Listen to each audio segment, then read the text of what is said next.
गुणदैवताय गणाध्यक्षाय धीमहि गुणशरीराय गुणमण्डिताय गुणेशानाय धीमहि गुणातीताय गुणाधीशाय गुणप्रविष्टाय धीमहि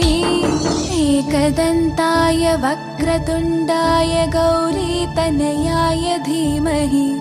गजेशानाय भालचन्द्राय श्रीगणेशाय धीमहि एकदन्ताय वक्रतुण्डाय